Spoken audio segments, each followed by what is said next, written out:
வணக்கம். அண்ணாமலை பாஜகவில் சைலண்ட் மோடில் இருக்கிறார். ஆனால் பாஜக பெருசாக ஒன்றும் சம்பவம் செய்கிற மாதிரி இல்லை. திமுக தன்னிச்சு களத்தில் இறங்கி ஆடுது அப்படியே சும்மா. ஒன்றுமே பண்ண முடியல. அதிமுக என்டிஏ கூட்டணி ஒன்றுமே செய்ய முடியல. ஆனால் அண்ணாமலை அப்படிங்கிற ஒரு தனிநபர் பாஜகவில் தலைமை பதவியில் இருக்கும்போது பூந்து அடித்து விளாண்டார் பாருங்க. அந்த விளையாட்டு விளையாடுறதுக்கு இப்போ யாருக்குமே தைரியம் இல்லை. ஆனால் நடுவில் பூந்து ஒரு அம்மா நடிகை குஷ்பு தான். அவங்க அண்ணாமலையை சீண்டி பார்க்குற மாதிரி ஒரு விஷயத்த பேசியிருக்காங்க இன்னைக்கு. அந்த விஷயத்தை பற்றி பார்க்கலாம். அதுக்கு முன்னாடி நம்ம சேனலை முதல் முறையாக பார்க்குறீங்க அப்படின்னா நம்ம சேனலை சப்ஸ்கிரைப் பண்ணி பாருங்கள். என்ன பேசியிருக்காங்க நடிகை குஷ்பு? இவங்க அரசியலில் ரொம்ப தெளிஞ்சு மிகப்பெரிய ஒரு ஞானி மாதிரி இன்னைக்கு பேசியிருக்காங்க. அண்ணாமலைக்கு மாசு இருக்கு அப்படிங்கிற ஒரு எண்ணம் உங்களுக்கு இருக்குல்ல? மாசு இருக்குல்ல அண்ணாமலைக்கு அப்படின்னா அவர் வேட்பாளரை நின்றார்ல, அந்த தொகுதியெல்லாம் ஜெயிச்சிருக்கணும்ல, ஏன் ஜெயிக்கல? அதே போல் அண்ணாமலை வந்ததுக்கு முன்னாடி பாஜக எப்படி இருந்தது, அண்ணாமலை வந்ததுக்கு பின்னாடி பாஜக எப்படி இருக்கு அப்படிலாம் நிறைய பேர் கருத்தெல்லாம் சொல்கிறாங்க. இந்த கருத்தெல்லாம் என்னால் ஏற்றுக்கவே முடியாது. அவ்வளோவெல்லாம் அண்ணாமலைக்கு சீன் போட வேண்டிய அவசியமே கிடையாது, அண்ணாமலை அவ்வளோ ஒர்த்து கிடையாது அப்படிங்கிற மாதிரி பாஜகவோட துணை தலைவராக இருக்கிற குஷ்பு பேசியிருக்காங்க. தலைவர் யார்? நயினா நாகேந்திரன். அப்போ குஷ்பா பேச வச்சுருப்பாங்களா மாட்டாங்களா? அண்ணாமலைக்கு எதிராக நயினா நாகேந்திரனுக்கு அண்ணாமலைக்கு ஒரு சீண்டல் ஓடிட்டு இருக்குப்பா அப்படின்னு நம்ம ஏற்கனவே பல தடவை வீடியோ போட்டிருக்கோம். அந்த சீண்டலின் விளைவு தான் பார்த்திங்கன்னா இன்றைக்கி குஷ்புவை வச்சு பேச வைக்கிறாங்க. குஷ்புவும் பேசியிருக்கிறாங்க. அப்படிங்கும்போது குஷ்புலாம் பெருசாக என்ன அவங்களால கட்சி என்ன வளர்ந்துருக்குது அப்படிங்கிற ஒரு கேள்வியை தான் பண்ண முடியுது. தேர்தல் சமயத்தில் அங்கங்கே வாய்ஸ் ஓவர் கொடுக்குறாங்க, அவ்வளோதான். மற்றபடி பெருசாக அவங்க பேசுகிற மாதிரியே தெரியல. இப்போ பாஜகவை பொறுத்த வரைக்கும் வாக்கு சதவீதம் அண்ணாமலையில் வந்த பிறகு அதிகரிச்சிச்சு அப்படிங்கிற ஒரு பார்வையை எல்லாருமே சொல்கிறாங்க. அதை என்னால் ஏற்றுக்கவே முடியாது. நீ ஏற்றுக்கவே வேணாம், உன்னை யார் ஏற்றுக்க சொன்னால்? அது மக்களுக்கு தெரியும்ல. பாஜகவில் அண்ணாமலை வந்த பிறகு சேர்ந்த இளைஞர்கள் பட்டாளம் கும்பல் அப்படின்னு ஒரு விஷயம் இருக்குல்ல, அந்த விஷயத்தை எப்படி ஏற்றுக்க முடியும்? சரி, நீங்கள் அண்ணாமலை வந்த பிறகு வாக்கு சதவீதம் அதிகரிக்கலை அப்படின்னு சொல்கிறீங்களா? சரி சொல்லுங்கள். நாடாளுமன்ற தேர்தலில் வாக்கு சதவீதம் எவ்வளோ வாங்குச்சு? என்டிஏ இது வரைக்கும் பாஜக தலைமையில் ஒரு கூட்டணி உருவாச்சா? கூட்டணி உருவாக்குனார்ல, உருவாக்கி பாஜக தலைமையில் ஒரு தேர்தலை சந்திச்சாங்களா? நாடாளுமன்ற தேர்தல் மிக முக்கியமான தேர்தல், பிரதமர் தேர்தல். அந்த தேர்தலுக்கு அவர் அண்ணாமலை தலைமையில் ஒரு டீம் அமைச்சு பயங்கரமாக செயல்பட்டாங்களா? களத்தில் இறங்குனாங்களா? இது வரைக்குமே வாக்கு சதவீதம் 11.5% வாக்குகளை பாஜக வாங்குச்சா? எப்படி வாங்குச்சு? அண்ணாமலையோட கடினமான உழைப்பு. அப்புறம் எப்படி அண்ணாமலை வந்த பிறகு பாஜகவோட வாக்கு வங்கி அதிகரிச்சிச்சா? இல்லையா? அதெல்லாம் என்னால் ஏற்றுக்கவே முடியாது. அதிகரிச்சுன்னு சொல்கிறத ஏற்றுக்கவே முடியாது. அண்ணாமலை ஒரு ஸ்டைலில் கட்சியை நடத்தினார் அப்படின்னா, இப்போ இருக்கிற நயினா நாகேந்திரன் அவருடைய பாணியில் கட்சி நடத்துகிறார், அவ்வளோதான். கட்சி நடத்துறது அவங்கவுங்களுக்குன்னு தனிப்பட்ட ஒரு பாணி இருக்குது. அந்த பாணியை வச்சு தான் நடத்துகிறாங்க. மற்றபடி அண்ணாமலை தான் மாசு, அண்ணாமலை தான் அண்ணாமலை பேரை சொன்னால் தான் எல்லாருமே விசில் அடிக்கிறாங்க, துண்டை தூக்கி சுற்றுறாங்க. அண்ணாமலை இருந்தால் மட்டும்தான் பாஜக என்டிஏ கூட்டணி ஜெயிக்க முடியும், இல்லைன்னா ஜெயிக்க முடியாது அப்படிங்கிற மாதிரிலாம் இல்லை. யாருமே அண்ணாமலை மாஸ் அப்படின்னா அவர் ஜெயிச்சிருக்கணும். தனிப்பட்ட முறையில் ஜெயிக்க முடியாதவர் எப்படி கட்சியை உழைச்சி கொண்டு நிப்பாட்டிடுவாரா அப்படிங்கிற ஒரு கொஸ்டின் கேட்குற மாதிரி கேட்டிருக்கிறாங்க. இதெல்லாம் பார்க்கும்போது குஷ்புக்கு இது தேவையா? அண்ணாமலை ஆதரவாளர்கள்லாம் என்ன அப்படிங்கிற மாதிரி கேட்பாங்களா, கேட்க மாட்டாங்களா? தனிப்பட்ட முறையில் யார் ஜெயிக்கிறாங்களோ இல்லையோ, கட்சி ஜெயிக்கணும் அப்படின்னு நினைக்கிறவங்க தான் கட்சிக்கு ரொம்ப முக்கியம்னு குஷ்பு பேசியிருக்காங்க. ஆனால் உண்மையிலேயே கட்சி ஜெயிக்கணும்னு நினைக்கிற ஒரு நபர் யாருன்னு கேட்டிங்கன்னா அண்ணாமலை மட்டும்தான். தன்னுடைய தான் தேர்தல் களத்தில் நின்றா கூட தான் மட்டும் ஜெயிக்கணும் அப்படின்னு அவர் நினைச்சதே கிடையாது. அப்படி நினைச்சிருந்தாருன்னா அவர் இன்னைக்கு குஷ்பு பேசுகிற மாதிரி அவங்களும் பேச முடியாது. ஏன்னா அவர் ஜெயிச்சு காட்டியிருப்பார். ஆனால் அவர் எல்லாத்துக்காகவும் கஷ்டப்பட்டார். நாடாளுமன்ற தேர்தலில் அவர் தேர்தல் பிரச்சாரம் பரப்புரை எப்படி இருந்தது? அது வரைக்கும் திமுக அவர் அட்டாக் பண்ணது எப்படி இருந்தது? இன்னைக்கு திமுகவை எப்படி யார் பேசுறீங்க? அண்ணாமலையை பாஜக கட்சிக்குள்ளே இருக்கிற ஒருத்தரை கார்னர் பண்ணி பேசுறீங்களே, இதெல்லாம் நியாயமா இருக்கா? நீங்கள் யாரை எதுக்கணும்? அண்ணாமலை எதுக்கணுமா? அண்ணாமலை எதுக்கிறது தான் உங்களுடைய அரசியல் நாகரிகமா?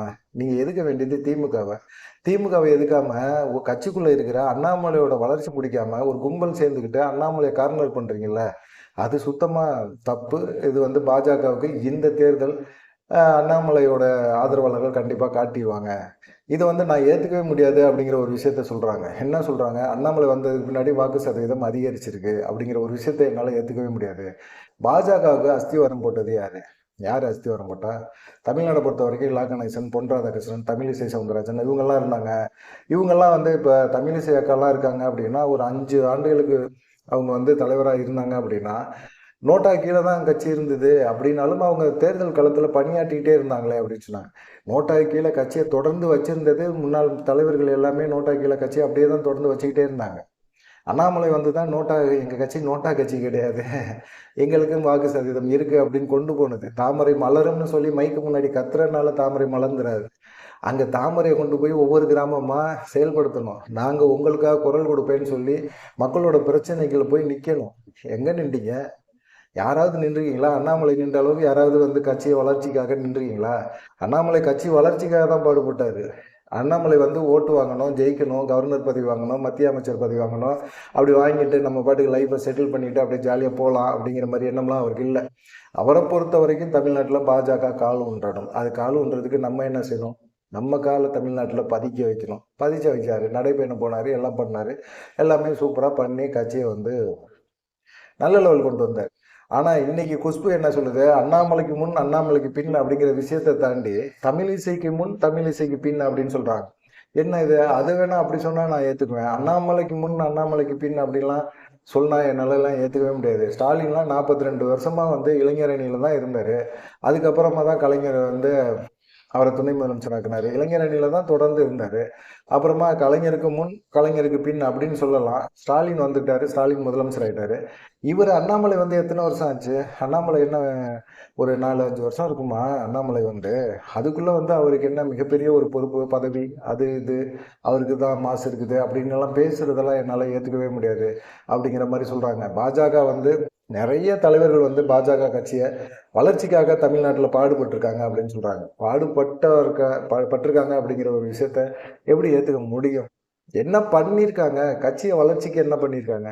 கட்சிக்காக ஒரு மாநில தலைவர் அப்படிங்கிற ஒரு பொறுப்பில் இருந்தாங்க. கட்சி வளர்ச்சிக்கு அங்கங்கே கூட்டம் போட்டிருக்காங்க, பேசியிருக்காங்க, அதை வேணால் ஒத்துக்கலாம். லா கணேசன்லேருந்து எச் ராஜாலேருந்து பொன் ராதாகிருஷ்ணன், சிபி ராதாகிருஷ்ணன், வானதி சீனிவாசன், இவங்க எல்லாருமே வந்து கட்சி வளர்ச்சிக்காக பாடுபட்டாங்க. இவங்கனால கட்சி எத்தனை சதவீதம் வாக்குகள் உயர்ந்திருக்கு அப்படிங்கிற ஒரு லிஸ்ட்டு போட்டு பார்க்கணும்ல. அதுதானே மக்கள் எதிர்பார்க்குறாங்க. இன்னைக்கு அண்ணாமலை வந்த பிறகு நாடாளுமன்ற தேர்தலில் இவ்வளோ பெரிய ஒரு எழுச்சியை என்டிஏ கூட்டணியால் கொடுக்க முடியும், எங்களால் கட்சியை பாஜக தலைமையை நம்பி கூட்டணி வைக்க முடியும் அப்படிங்கிற ஒரு எண்ணத்தை உருவாக்குனது அண்ணாமலை தான். இன்னைக்கு அந்த வாக்கு சதவீதத்தை வச்சு தான் எடப்பாடி பழனிசாமிகிட்ட நீங்கள் பேரம் பேசுறது. வேற நீங்கள் தமிழிசை சவுந்தரராஜன் மாநில தலைவராக இருக்கும்போதோ இல்லை பொன் ராதாகிருஷ்ணன் இருந்தபோதோ யார் இருந்தபோதோ நீங்கள் வந்து என்ன செஞ்சுருக்கணும்? அந்த வாக்கு சதவீதத்தை வச்சு நீங்கள் இப்போது பேரம் பேச முடியுமா? கடைசியாக என்ன வாக்கு சதவீதம் வாங்கினீங்க? இந்த வாக்கு சதவீதத்தை வச்சு தானே இன்றைக்கி அதிமுகவோட பேரம் பேசுகிறீங்க. அதை விட்டுட்டு அண்ணாமலை மேலே இவ்வளோ அட்டாக் பண்ணுறதுக்கு என்ன காரணம்? இவ்வளோ வன்மம் எதுக்கு? அண்ணாமலை வந்து சைலண்டாக ஒதுங்கி தான் இருக்கிறாரு. அது ஒதுங்கி தான் பார்க்குறாரு. தேவையில்லாமல் சீண்டிக்கிட்டே இருக்கிறாங்க. அண்ணாமலை வந்து ஒரு மாஸ் தான், அவருக்கு சட்டம் தெரிஞ்சிருக்கு, எப்படி பேசணும், எவ்வளோ மீட்டரில் பேசணும் அப்படிங்கிற விஷயம்லாம் அவருக்கு தெரியும். நயினா நாகேந்திரனுக்கு அப்படி தெரியாது. அதனால அண்ணாமலை பாணி வேற, நயினா நாகேந்திரன் பாணி வேற. அதுக்காக அண்ணாமலை தான் பாஜக அப்படியே நம்பி நிமித்தினாரு அப்படின்னு பேசுகிறத என்னால் ஏற்றுக்கவே முடியாது. ஆனால் கட்சி வளர்ச்சிக்கு தமிழிசை சவுந்தரராஜன் பாடுபட்டுருக்காங்க, அதை என்னால் ஒத்துக்க முடியும் அப்படின்னு குஷ்பு ரொம்ப சர்ச்சையாக பேசியிருக்காங்க. ஆனால் குஷ்பு வந்து பேச வேண்டியது திமுக ஏற்று பேச வேண்டிய குஷ்பு அண்ணாமலைக்கு எதிராக பேசுகிறாங்கன்னா இதெல்லாம் என்ன என்ன நடக்குது பாஜகக்குள்ள அப்படிங்கிற ஒரு கேள்வி தான். பார்க்கலாம் என்ன முட்டி மோதி என்ன பண்ணுவீங்கன்னு பார்க்கலாம். இந்த தேர்தலில் வந்து அண்ணாமலை தேர்தல் பிரச்சாரம் பண்ணாமல் இந்த என்டிஏ கூட்டணி ஜெயிச்சிருமா, என்டிஏ கூட்டணி வாக்கு சதவீதத்தில் உயர்ந்துருமா பார்த்துருவோமா அப்படின்னு சொல்லி அண்ணாமலை ஆதரவுகள்லாம் சமூக வலைதளங்களில் இப்போ விட்டுக்கிட்டு இருக்காங்க, சவால் விட்டுக்கிட்டு இருக்காங்க. என்ன பண்ண போறீங்கன்னு பார்ப்போம். என்ன பண்ணுறீங்க அப்படிங்கிறத பொறுத்திருந்து பார்ப்போம். நன்றி, வணக்கம்.